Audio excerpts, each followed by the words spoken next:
నమస్తే అండి. నమస్తే. నమస్తే. చెప్పండి సార్, ఇప్పుడు పవన్ కళ్యాణ్ అనగానే ఓ చెగోవీరా మావోయిస్టు భావాజాలం ఉన్నటువంటి వ్యక్తిగా మనం కనిపిస్తూ ఉంటుంది. అతని సినిమాల్లో కూడా చాలాసార్లు చెగోవీరా బ్యాక్గ్రౌండ్ పెట్టుకోవడం, అలానే గద్దర్ గారితో సన్నిహిత సంబంధాలు, ఆయన విప్లవ సాహిత్యాన్ని ఎక్కువగా చదవడం చూస్తూ ఉన్నాం కదా.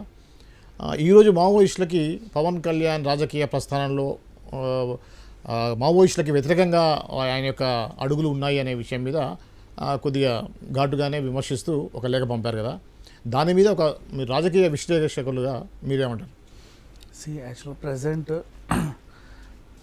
ఉన్న పార్టీల పరంగా చూసుకుంటే ఒక common sense, basic sense, political sense, పొత్తు సెన్స్ లేని ఒక పార్టీ ఏదైనా ఉంది అంటే జనసేన పార్టీ.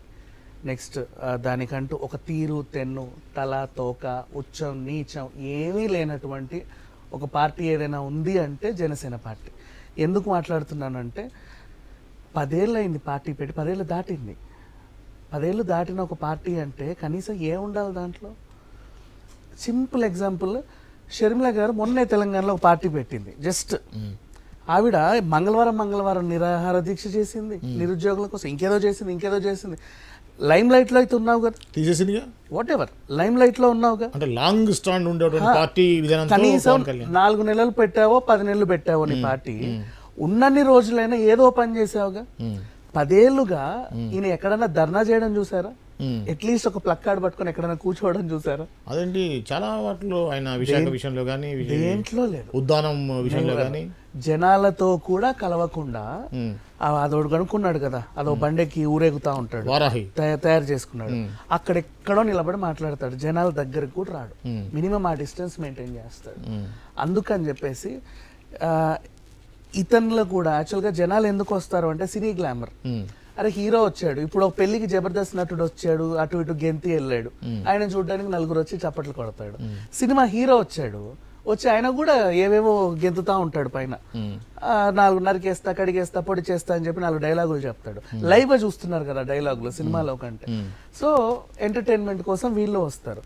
ఎక్కడైతే ఫ్రీగా ఎంటర్టైన్మెంట్ కోసం వచ్చిన ఈ జనాలను చూసుకొని మురిసిపోయి వాళ్ళందరూ ఓట్లు వేస్తాడేమో, నన్ను గెలిపిస్తాడేమో అని 10 ఏళ్ళుగా వెయిట్ చేసిన ఒక పిచ్చి రాజకీయ నాయకుడు ఎవరైనా ఉన్నారంటే పవన్ కళ్యాణ్ ఒకడు. అదేంటి, మీరు దాదాపు 10% ఓటు కూడా వచ్చింది కదా లాస్ట్ టైం. దేనికి సార్? ఏం చేసుకోవడానికి ప్రభావితం చూపిస్తుంది కదా. ఏ ప్రభావితం చూపిస్తుంది? సీఎం అభ్యర్థి కావడానికి సహాయం చేసేటువంటి ఓట్ బ్యాంక్ కాదా? ఆ ఓట్ బ్యాంకులు ఎమ్మెల్యేలకు కూడా వస్తాయి సార్, బర్రెలకు కూడా వచ్చాయి సార్. మినిమం ఇంత పర్సెంటేజ్ బర్రెలకు కూడా వచ్చింది, కొద్ది గొప్ప మొన్న. సరే, ఇంకా అసలు విషయానికి వస్తే ఈయన నేను చెగువేరా అడుగుజాడల్లో నడుస్తున్నాను, మావోయిస్టు భావజాలాలు నాలో మొత్తం నిండుకున్నాయి, నా అణువు నాకు ఈ ఎర్రజెండను చూస్తే రగిలిపోతా ఉంటది అని చెప్పేసి జనాల్లోకి వచ్చాడు.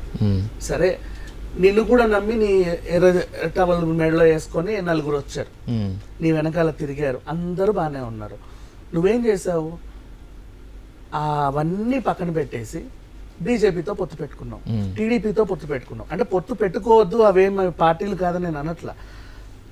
నీకున్న భావజాలాలు వాటికి వ్యతిరేకం, నీలో ఉన్నటువంటి స్పిరిట్ అవన్నీ కూడా వాటికి వ్యతిరేకం.